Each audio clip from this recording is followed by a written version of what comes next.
Hey Hank, how'd you like X-Men Apocalypse? Oh, it was a good movie. Yeah, I liked it too, but you didn't have any problems with it?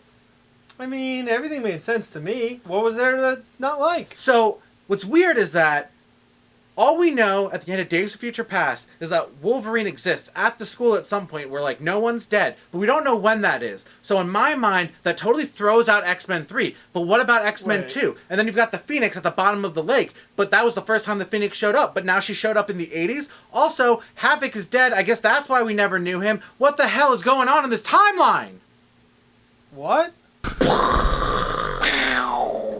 Kaboom! Use that one.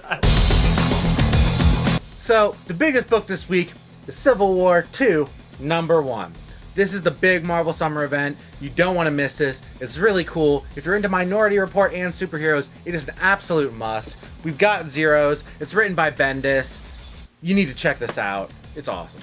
Major body count alert. Heads up. Hey girls, you probably turned off the show because Jake didn't address you in the last review, but I'll address you now. Rebirth is where everything starts DC.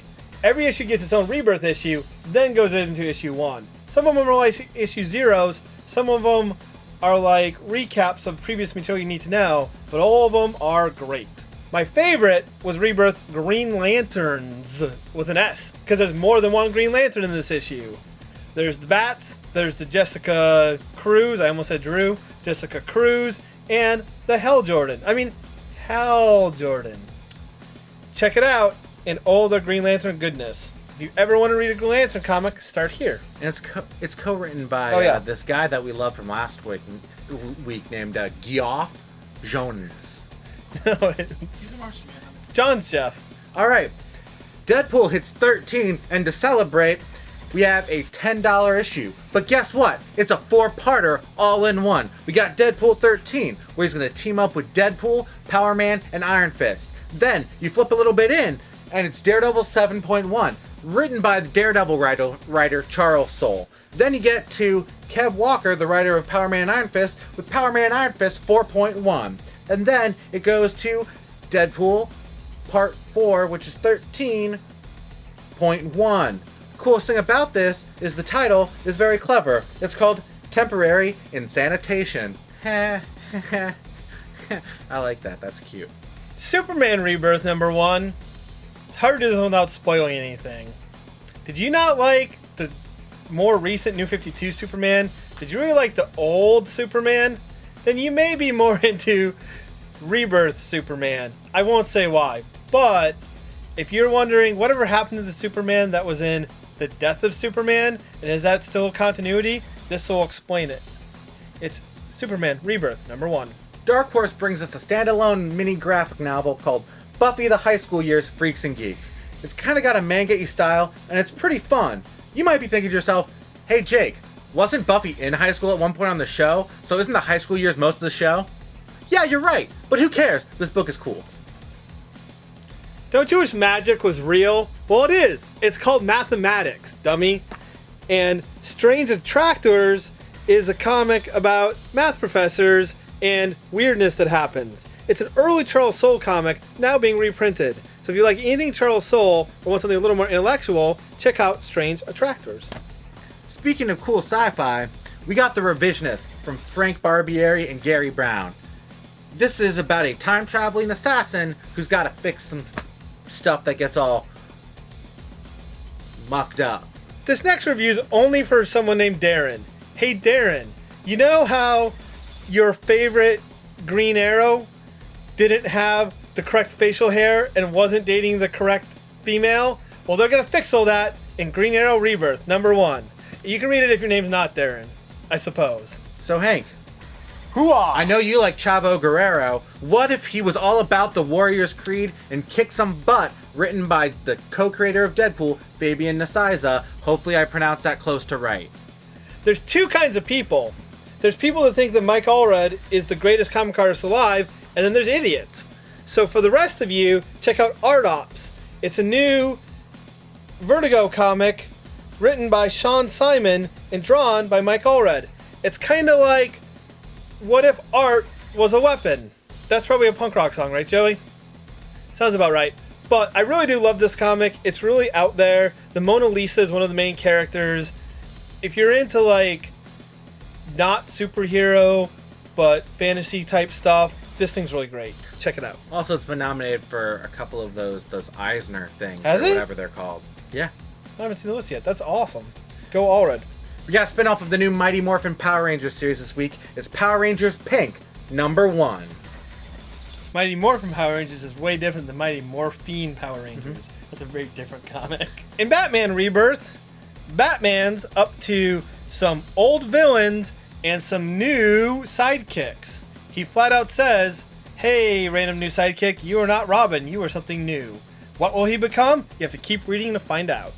Also, because I'm contractually obligated as a huge fan of Jeff Lemire and a man who's wearing a Moon Knight t-shirt, Moon Knight #3 came out this week, and this book is awesome. I also just got some reprints of #1, so hop aboard the Moon Knight train. It's a really cool place to be. One of my favorite Star Wars kid-friendly things was Ewoks. Also, droids was cool too. There should be a word for good cheese. You know, when something's cheesy but it's awesome. That's what I would call this. Like it's fondue. Cheese Whiz. It's fondue. It's string cheese. Whatever it is, I highly recommend these for kids or adults. These comics were goofy fun. As the back says, and it's too witty for me to not mention, Oh, Lord. these are the droids and Ewoks that you're looking for. In pop news, it's late, but we got them. We got Batman vs. Superman Wonder Woman pops. I may not be the hugest fan of that movie, but she was cool in it. Also, Hold on. I Godot one. Godot, get it? Boom! Boom! Also, we got Supergirl pops. And they're not based on the show, but she's still pretty cute. Godot. Please go to nerdhaikureview.com. Follow me on Twitter at nerdhaikureview.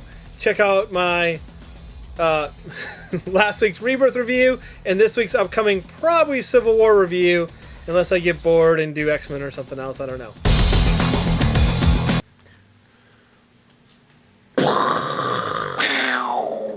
Kaboom! Use that one. I like that. Kaboom! It's still pretty good. Also, how did he get his facial hair? Yeah.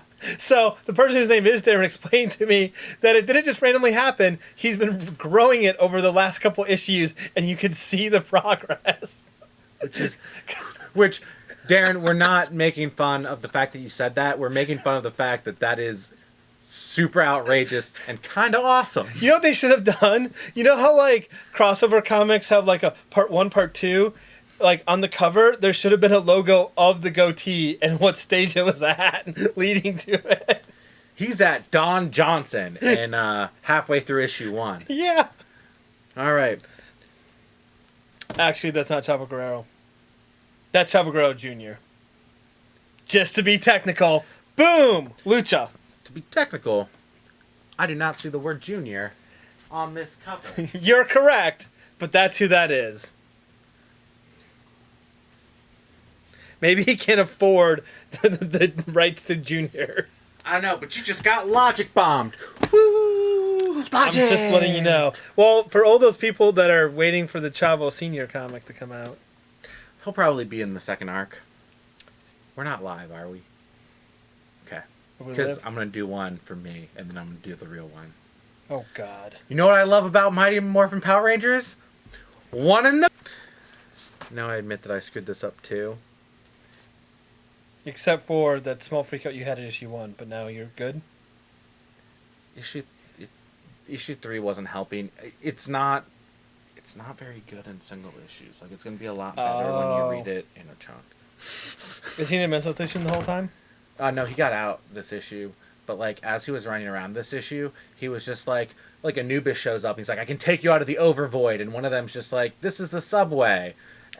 And then they're like, oh, man, we're finally getting deeper into the Overvoid. And one of the chicks is like, isn't that a strip club? He's like, no, it's like space in Egyptian mythology. I like comics where people are stuck in a mental institution for like 13 or 14 issues. Right, Kabuki fans? It's you. Is it? Mm-hmm. Okay, I just did okay. Moon Knight. All right.